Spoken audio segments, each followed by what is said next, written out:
Bulletin में खुशामदीद। आगाज में आपको बताएं कि वजीर दाखिला शेख रशीद कहते हैं ऐसा लगता है कराची में कोई कानून नहीं। वजीर आला सिंध मुराद अली शाह चाहें तो हम उनकी मदद को तैयार हैं। वजीर दाखिला ने कराची के थानों में भी रेंजर्स फराहम करने की पेशकश कर दी। वजीर आला सिंध मुराद अली शाह ने कहा शेख रशीद ने उनसे ऐसी कोई बात नहीं की। हुकूमतें प्रेस कॉन्फ्रेंसिस पर नहीं चलती।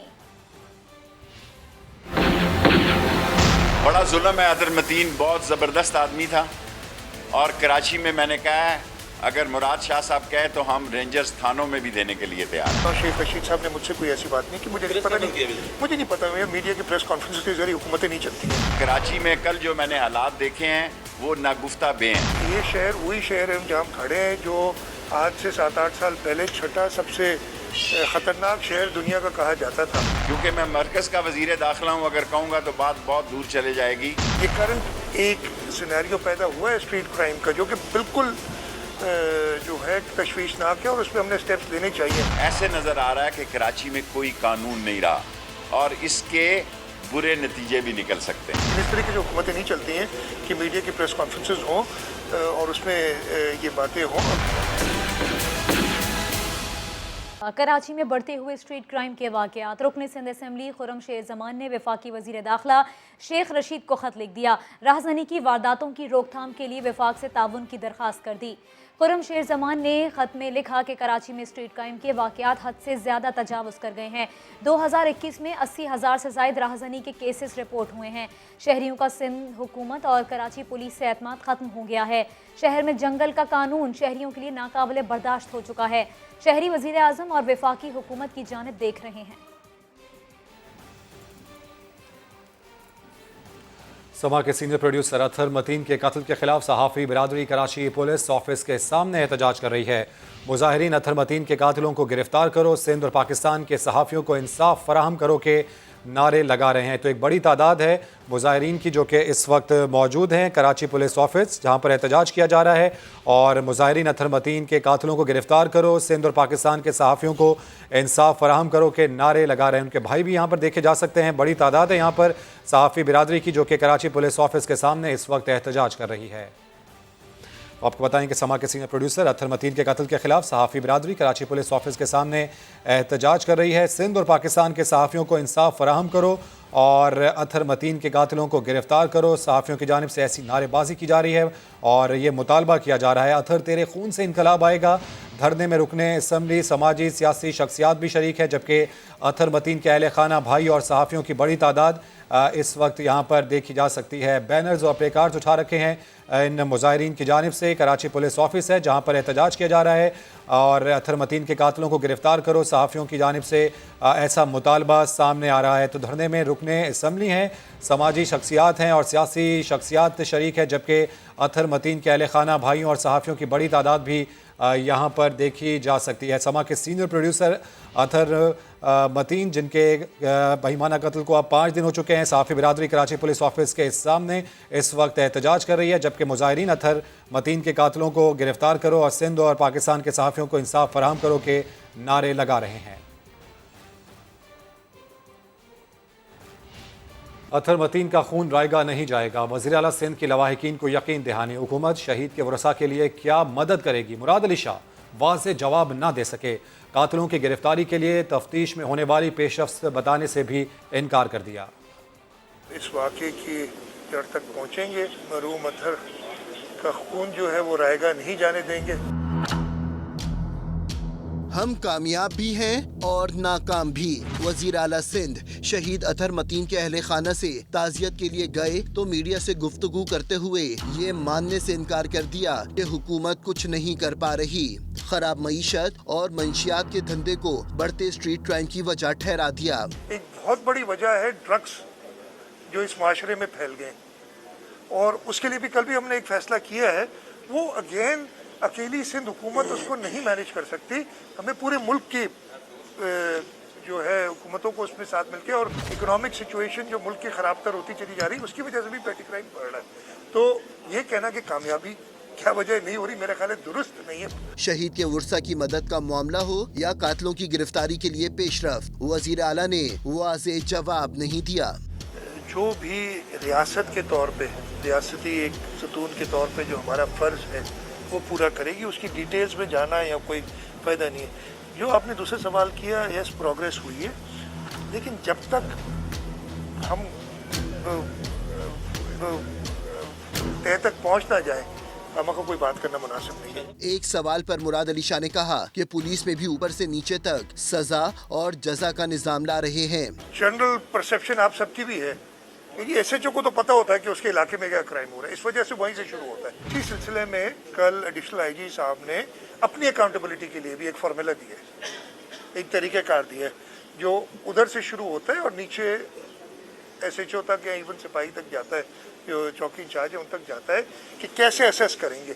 हम उसको फॉलो करेंगे। तो ऐसा कोई नहीं है कि सज़ा से या जजा से कोई भी आउट होगा। वज़ीर आला सिंध ने यकीन दिलाया कि शहीद अतहर मतीन का खून रायगा नहीं जाएगा। आइंदा ऐसे वाक़यात की रोकथाम के लिए हुकूमत इक़दामात कर रही है।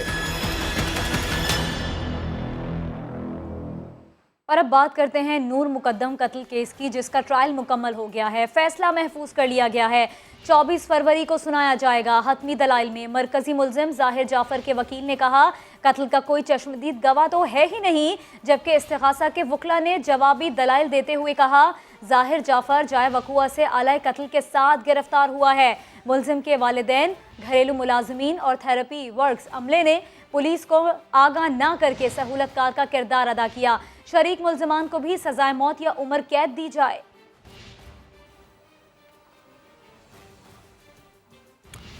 सियासी मामलात का जिक्र। साबिक सदर आसिफ अली जरदारी के इशाइये में शहबाज शरीफ अकेले नहीं, सीनियर पार्टी रहनुमाओं के साथ जाएंगे। नून लीग ने वफ्द के नाम फाइनल कर लिए। दोनों रहनुमाओं में 1-on-1 मुलाकात भी होगी। मुलाकात में अहम फैसले आज मुतवक्के हैं। अपडेट्स हासिल कर लेते हैं समा के नुमाइंदे दानियाल उमर से। दानियाल, क्या बता रहे हैं जराए, कौन कौन जाएगा शहबाज शरीफ के हमरा? देखिए, मैं इस वक्त शहबाज शरीफ के घर के बाहर मॉल टाउन में मौजूद हूँ, जहाँ से तकरीबन 6 बजे जो है वो शहबाज शरीफ क़यादत करेंगे उस वक्त की, जो कि पहुँचेगा बहरिया टाउन में बिलावल हाउस, जहाँ पर मुलाकात होगी उनकी आसिफ अली जरदारी के साथ। और उस वक्त के अंदर जो नाम फाइनल किए गए हैं उनमें बहुत अहम नाम है शाहिद खाकान अब्बासी का, जो कि पहले ज़ाहिर PDM के बहुत ज़्यादा मुखालिफ भी रहे, बहुत ज़्यादा बात भी करते रहे, लेकिन वो जो है वो ख़ासकर मुलाकात के लिए इस नाम के अंदर फाइनल हुए हैं। इसके अलावा साद रफ़ीक शामिल होंगे, मरियम औरंगजेब जो है वो इस वक्त के अंदर शामिल होंगी। तो ये लोग जो है वो पहुंचेंगे 6 बजे, यहाँ से रवाना होंगे मुलाकात के लिए। आसिफ अली जरदारी जो है वो भी लाहौर पहुंच चुके हैं और ज़राए के मुताबिक बिलावल भुट्टो जरदारी भी जो है वो शाम तक लाहौर पहुंचेंगे, जो कि इस शाइये में शिरकत करेंगे। इससे पहले 5 फरवरी को शहबाज शरीफ की रिहाइशगाह के ऊपर जो है वो इशाइया हुआ था और आसिफ अली जरदारी ने, बिलावल भुट्टो जरदारी ने जो है वो उस इशाइये के अंदर शिरकत की थी। जी, अपडेट्स के लिए शुक्रिया दानियाल।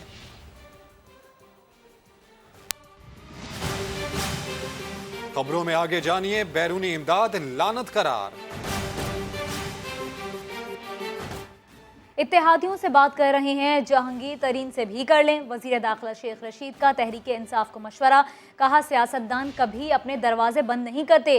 अपोजिशन पर लफ्जी गोलाबारी भी की। कहा नाकामियां इनका मुकद्दर हैं। अदम एतमाद के बाद का नक्शा क्या होगा ये उनको भी नहीं मालूम। अपोजिशन की सियासी गलतफहमियां उन्हीं के गले पड़ जाएंगी। कलंदर छाएंगे और ये लोग फारिग हो जाएंगे।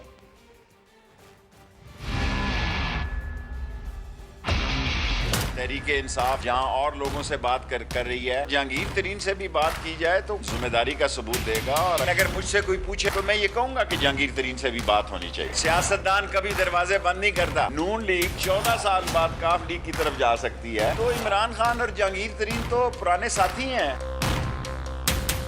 माफी चाहता हूँ, तहरीक इंसाफ मुझसे नाराज ना हो, मैं सियासी राय देने में आजाद हूँ। अगर आपने ना मिलना हो ना मिलें। अपोजिशन बड़े शौक से आए, आप कुछ नहीं मिलेगा आपको। अगर आप एकदम इत्मीनान लाए उसमें भी आप नाकाम होंगे। 172 मेंबर लाना आपका काम है। बाद में ये कहेंगे नहीं जनाब अली फोन आ गया था, कोरोना हो गया था। 1 साल रह गया इलेक्शन। ये अपोजिशन अदम इत्मीनान का वोट लाएगी तब भी फंसेगी और उसके नतीजे पे भी फंसेगी। बिलावल जरदारी साहब आ रहे हैं, बड़े शौक से आए। इनको समझ ही कुछ नहीं आ रही। इनकी सियासी गलतफहमियों से कोई बड़ा सियासी हादसा हो सकता है। ये इंतशार और खलफशार इनके गले पड़ेगा। बड़के मारते थे और बड़े बड़े लोगों के खिलाफ नाम लेके बयान दे रहे थे। ये अपने बिलों में घुस गए और कलंदर जो है वो छाया हुआ है। इंशाअल्लाह ताला कलंदर छाएंगे और ये फारग हो जाएंगे। इसहाक डार को हलफ उठाने के लिए पाकिस्तान आना होगा। वीडियो लिंक या हाई कमीशन लंदन में हलफ नहीं लिया जा सकता। चेयरमैन सेनेट ने इसहाक डार को जवाबी खत में साफ इनकार कर दिया है। अपडेट्स हासिल कर लेते हैं समा के नुमाइंदे उस्मान खान से। उस्मान, बताइएगा जवाबी खत में चेयरमैन सेनेट ने क्या मौक़िफ़ इख्तियार किया मजीद? जी बिल्कुल, इसहाक डार ने जो खत भेजा था उसका लीगल विंग की जानिब से बाज़ाब्ता तौर पर इसका जायजा लिया गया और चेयरमैन सेनेट की जानिब से अब जवाबी खत जो भिजवा दिया गया है, जिसमें सीकी सेनेटर इसहाक डार की फरमाइश पर हल्फ लेने से साफ इनकार कर दिया गया है। और उसमें कहा गया है चेयरमैन सेनेट की जानिब से कि सेनेट क़वायद ज़वाबत जो है उसका हवाला दिया गया और सेनेट के अपने क़वायद ज़वाबत के तहत कार्रवाई करता है। इसलिए इसहाक डार का वीडियो लिंक के जरिए हल्फ नहीं लिया जा सकता और ना ही हाई कमीशन लंदन के जरिए हल्फ लेने की कोई रूल्स में गुंजाइश है। इसलिए ये बड़ा वाज़ेह तौर पर कह दिया गया है कि इसहाक डार ने अगर हल्फ लेना है तो उनको खुद ऐवान में यानी पाकिस्तान आना पड़ेगा। और अब बाज़ाब्ता तौर पर चेयरमैन सेनेट का जो जवाबी खत है वो इसहाक डार को इरसाल कर दिया गया है और तमाम जो दरख्वास्त थी उसको मुस्तरद कर दिया गया है। अपडेट्स के लिए शुक्रिया उस्मान। आगे बढ़े और आपको बताएं कि मुल्क में पहली नई डिजिटल मरदमशुमारी के लिए इस्लामाबाद में नेशनल सेंसस कोऑर्डिनेशन सेंटर कायम कर दिया गया है। असद उमर कहते हैं कि नई इंतखाबात नई मरदमशुमारी की बुनियाद पर होंगे। मरदमशुमारी में फौज सिर्फ सिक्योरिटी फराहम करेगी, बराह रास्त कोई किरदार नहीं होगा। अपोजिशन हुकूमत के खात्मे की कई तारीखें दे चुकी, पहले भी तारीखें देख चुके, एक मरतबा फिर देख लेंगे। नेशनल सेंसस कोऑर्डिनेशन सेंटर बनाया गया है। यहाँ पर सिर्फ ये वफाक के लोग नहीं बैठे हुए, ये कनेक्टेड होगा तमाम सूबों के साथ। ये बुनियादी ब्लॉक है, सुतून है, जिसके ऊपर पूरी मुस्तकबिल की मंसूबा साजी का दारो मदारत है। मई जून के अंदर होगा पायलट टेस्ट, अगस्त सितंबर के अंदर आप समझ लें कि आपका फील्ड वर्क होगा जो मेन फील्ड वर्क है। नवंबर के महीने में ऑडिट किया जाएगा सैम्पलिंग बेसिस पे। फौज के किरदार सिक्योरिटी का होगा, सिर्फ उनका डेटा और टेकिंग के अंदर और सेंसस के अंदर बराह रास्त इन्वॉल्वमेंट नहीं। 10 अरब रुपए के करीब का हार्डवेयर और सॉफ्टवेयर लिया जा रहा है। सिक्योरिटी वाला के एस्टिमेट्स हमारे पास आने हैं। 5 अरब रुपए जारी अखराजात के अंदर रखे गए हैं इस साल के सेंसस के लिए, लेकिन इसका जो ज़्यादा हिस्सा है वो अगले साल आएगा। और एक अच्छा शफाफ मरदमशुमारी जिस पे कौम का एतमाद है एक अहम सुतून है। इतनी तो सिविल कोर्ट ने कभी तारीखें नहीं दी, इतनी अपोजिशन दे चुकी है। और मामला जो है वो नवाज शरीफ और जरदारी साहब से शुरू होके मरियम और बिलावल तक पहुंच चुका है। अब वो तीसरी नस्ल भी तैयार हो रही है। तो तारीखें पहले भी बहुत सारी सुनी है भाई, ये वाली भी सुन लेंगे। 18 अगस्त 2023 तक तो इमरान खान वजीर आजम है, उसके बाद इलेक्शन होगा 60 दिन के बाद, तो टाइम बहुत है उसके लिए। पाकिस्तान माजी में अमरीकी ग्रुप का हिस्सा था मगर अब किसी ब्लॉक में शामिल नहीं होगा। वजीर आजम इमरान खान ने रूसी टीवी को इंटरव्यू में वाजे कर दिया। कहा पाक रूस ताल्लुकात को मजीद मजबूत बनाना चाहते हैं। उम्मीद है मॉस्को दौरे में गैस मुआहदे तय पा जाएंगे। उन्होंने कहा कि पाकिस्तान और भारत के दरमियान कश्मीर को तनाज़े की असल वजह करार दिया। नरेंद्र मोदी को टीवी पर मनाजरे का चैलेंज भी दे दिया। A bilateral relationship with Russia. We really want to strengthen it. 30 साल बाद पाकिस्तानी सरबराह के तौर पर तारीखी दौरे रूस में मेहमान बनने से पहले वजीर आजम इमरान खान का रूसी टीवी को इंटरव्यू। वाज़ेह कर दिया कि बैरूनी इमदाद एक लानत है और यही वजह थी जो माजी में पाकिस्तान अमरीकी ग्रुप का हिस्सा था मगर अब किसी ब्लॉक में शामिल होना नहीं चाहता। We should have then been non-aligned, independent country. Stood on our own feet, not relied on aid. We became part of a bloc because we got foreign aid. When you look back, foreign aid is a curse for a country. वज़ीर आज़म इमरान खान ने भारतीय क़यादत की सफ़ाकियत को भी उजागर किया। बोले वो नरेंद्र मोदी के साथ टीवी पर डिबेट करने को तैयार हैं। That this is not the India I used to know because it's been taken over by this mad ideology. It's a racist ideology which was inspired by the Nazis. I would love to debate with Narendra Modi on TV. वज़ीर आज़म ने इंसानों को गुर्बत और भूख से बचाने के लिए अमीर मुल्कों से डू मोर का मुतालबा कर दिया। The only way to stop this people dying of hunger and poverty and this imbalance is for the rich countries to make laws like they have for drug money, like they have for terror financing. They should not allow. वज़ीर आज़म इमरान खान का कहना था कि अगर वो कानून की बालादस्ती और आवाम को गुर्बत से निकालने में कामयाब हो गए तो मरने के बाद अपने खालिक से पूरे एतमाद के साथ मिलेंगे। When you cut off a country from its roots, a nation, and try and ape another culture, they become neither one thing or the other. In Urdu we say neither titar or a bater. If I can bring rule of law in Pakistan and raise our people out of poverty on the lines what China has done, I would be able to meet my maker with confidence. वज़ीर आज़म का कहना था पाकिस्तान तमाम मुल्कों के साथ तिजारती ताल्लुकात चाहता है। तनाज़ात का हल ताकत से मुमकिन नहीं। यूक्रेन और रूस का तनाज़ा भी पुरअमन तरीके से हल होना चाहिए। वज़ीर आज़म का तारीखी दौरा रूस। इमरान खान दूसरी जंग अजीम में जान देने वाले फौजियों की यादगार पर भी जाएंगे। समा के नुमाइंदे अब्बास शब्बीर उसी तारीखी मकाम पर मौजूद हैं, उनकी जानिब बढ़ेंगे। अब्बास, आगाह कीजिए। जी, इस वक्त मैं मौजूद हूँ रूस के दारुल हुकूमत मॉस्को के उस जीरो पॉइंट पर जहाँ पर पूरे रशिया के जो किलोमीटर्स काउंट होते हैं वो यहीं से काउंट होते हैं। जिस तरह वफाकी दारुल हुकूमत इस्लामाबाद का जीरो पॉइंट है, इसी तरह मॉस्को का ये जीरो पॉइंट है। ये एक तारीखी मकाम है जहाँ पर हम देख सकते हैं कि बहुत बड़ी तादाद में टूरिस्ट भी मौजूद हैं। मेरे राइट साइड के ऊपर एक तारीखी लाइब्रेरी है, लेफ्ट साइड के ऊपर एक म्यूजियम है और इस म्यूजियम के बिल्कुल बाहर एक स्टैचू है जिसपे वर्ल्ड वॉर 2 के जो Fateh chief of army staff थे वो उनका एक स्टैचू बनाया गया है। तो एक तारीखी मकाम है और वज़ीर आज़म इमरान खान का एक तारीखी दौरा है। बिल्कुल यहाँ से चंद फासलों पर ही वज़ीर आज़म Imran Khan Russian president Putin से मुलाकात करेंगे। कुछ ही फासले पर इमरान खान और उनकी काबीना के अरकान रिहाइश वज़ीर होंगे। अब्बास शब्बीर अपडेट कर रहे थे। यूक्रेन तनाज़े पर रूस और मगरबी ममालिक के दरमियान कशीदगी में मज़ीद इजाफा हो गया। रूसी सदर ने जलती पर तेल छिड़क दिया। मशरकी यूक्रेन में बागियों के ज़ेर कंट्रोल इलाकों में बतौर आज़ाद रियासतें तस्लीम करने का फैसला कर लिया। यूक्रेन को भी खबरदार कर दिया कि वो फौजी कार्रवाई से बाज रहे, वरना खून खराबे की जिम्मेदारी उस पर आयद होगी। अमरीका और यूरोपीय ममालिक ने फैसले पर सख्त तशवीश का इजहार किया है। Необходимо принять уже давно назревшее решение. Требуем незамедлительно прекратить боевые действия. В противном случае вся ответственность за возможное продолжение кровопролития будет целиком и полностью на совести правящего на территории Украины режима। रूसी सदर के फैसले ने महंगाई के सताए आवाम को मुश्किल में डाल दिया। आलमी मंडी में खाम तेल की कीमतों में मजीद इजाफा। ब्रेंट क्रूड $99 फी बैरल तक पहुंच गया। कुदरती गैस और हीटिंग ऑयल भी महंगा हो गया। दुनिया भर की स्टॉक मार्केट्स भी मनफी जोन में आ गई। पाकिस्तान स्टॉक मार्केट भी मंदी का शिकार। ट्रेडिंग के दौरान 100 इंडेक्स में 600 से ज़ायद पॉइंट्स की कमी देखी गई। Welcome back. पीका तरमीमी ऑर्डिनेंस 2022 लाहौर हाईकोर्ट में चैलेंज कर दिया गया। दरख्वास्त गुजार ने पीका तरमीमी ऑर्डिनेंस कालादम करार देने की इस्तदा की है। सदर पाकिस्तान की जानिब से जारी पीका तरमीमी ऑर्डिनेंस को मोहम्मद अयूब एडवोकेट ने चैलेंज किया। दरख्वास्त में वफाकी हुकूमत समेत दीगर को फरीक बनाया गया है। दरख्वास्त गुजार ने मौक़िफ़ इख्तियार किया कि पीका तरमीमी ऑर्डिनेंस सहाफ़ियों की आवाज़ दबाने के लिए लाया गया। हुकूमत पीका तरमीमी ऑर्डिनेंस लाकर अपने मज़मूम मकासद पूरा करना चाहती है। पार्लियामेंट की मौजूदगी में सदारती ऑर्डिनेंस जारी करना गैर आइनी और गैर कानूनी है। दरख्वास्त गुजार ने इस्तदा की कि अदालत पीका तरमीमी ऑर्डिनेंस 2022 को कालदम करार दे।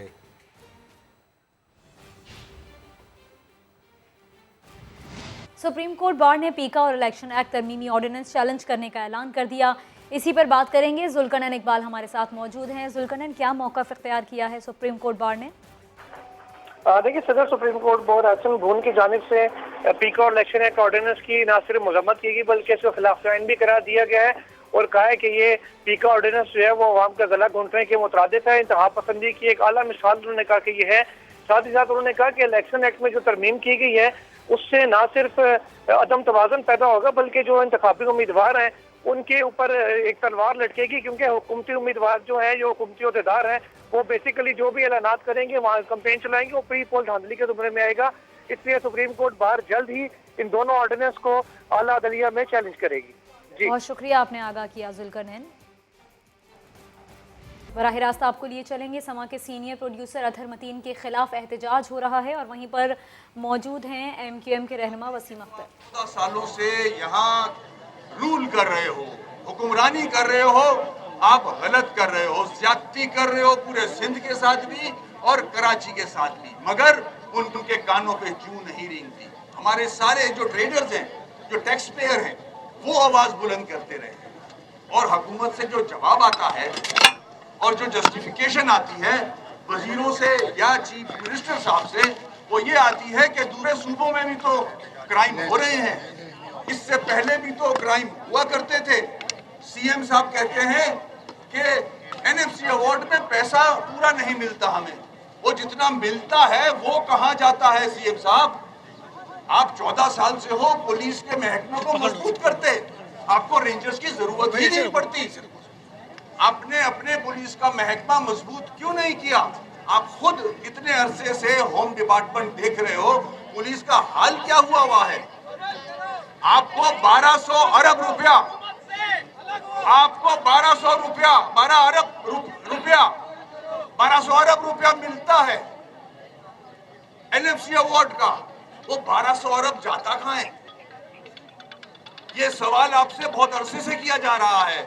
वो पैसा खर्च कहां हो रहा है? क्या लाड़काना बन रहा है? क्या सेवन बन रहा है? क्या दादू बन रहा है? क्या वहां मोटरवे बन गई है? क्या वहां एयरपोर्ट बन गए हैं? क्या कर रहे हो आप लोग 1200 अरब का? ये कराची के लोग सवाल कर रहे हैं, मैं नहीं।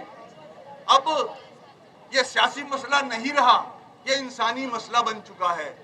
यहाँ के लोग परेशान हैं और जो परेशान है वो टैक्स पेयर हैं। मैं कराची के लोगों से कहूंगा कि अपने अपने इलाके में मोहल्ला कमेटियां बनाएं। इनसे काम नहीं चलेगा। पुलिस वाले आके खड़े होते हैं तो खौफ में मुब्तला हो जाते हैं लोग। मोटरसाइकिलों पे आप रोज देख लो, सड़कों के किनारे रोका हुआ है बाइक वालों को। डाकू नहीं पकड़ते, मोटरसाइकिल वालों को रोक के चालान करके उनसे पैसे ले रहे होते हैं। डाकुओं से डर लगता है, टांगे कांपती हैं उन इलाकों में जाते हुए। आज रेंजर्स की बात कर रहे हैं, ऑपरेशन किया जाए, सीएम हाउस में करें ऑपरेशन, क्रिमिनल मिल जाएंगे। बिलावल हाउस में करें ऑपरेशन, क्रिमिनल मिल जाएगा। हेड ऑफिस पुलिस के अंदर ऑपरेशन करें, क्रिमिनल मिल जाएगा। आपको क्रिमिनल ढूंढना है तो सीएम हाउस में जाएं, वहां मिलेंगे क्रिमिनल्स आपको। ऑपरेशन करना है तो इन इलाकों में करें, बिलावल हाउस में जाएं, सिंध सेक्रेटेरिएट जाएं, यहां सब मिल जाएंगे आपको। गैर मुकामी पुलिस, गैर मुकामी डाकू तबाह करके रख दिया पूरा सूबा। पूरा मुल्क तरक्की कर रहा है, केपीके तरक्की कर रहा है। मैं केपीके होके आया हूं, अभी तरक्की हो रही है वहां, जैसी तैसी हो रही है। बलूचिस्तान में तरक्की हो रही है, पंजाब में तरक्की हो रही है। अगर नहीं हो रही तो इस सूबे में नहीं हो रही। जो सूबा पूरे मुल्क को चला रहा है, इस पीपल्स पार्टी को, इस बिलावल हाउस को चला रहा है, ये कराची। अब बहुत हो गया। ये मेरे स्टेटमेंट सियासी नहीं है, ये मेरे दिल की आवाज है। मैंने 35 साल इस जद्दोजहद में लगाए हैं इस शहर के अंदर। ये बाज नहीं आते, ये हुकूमत करने के काबिल नहीं है। इन्होंने लाड़काना तबाह कर दिया। ये कराची क्या बनाएंगे? हमें इकट्ठा होना होगा सबको, चाहे वो कोई जबान बोलते हो। सियासत से बालातर होके होना होगा। हम टैक्स दे रहे हैं यार। प्रोड्यूसर अतहर मतीन के कत्ल के खिलाफ एहतजाज, वसीम अख्तर खिताब कर रहे हैं। ब्रेक के बाद हाजिर होंगे हेडलाइंस के साथ, देखते रहिए समा।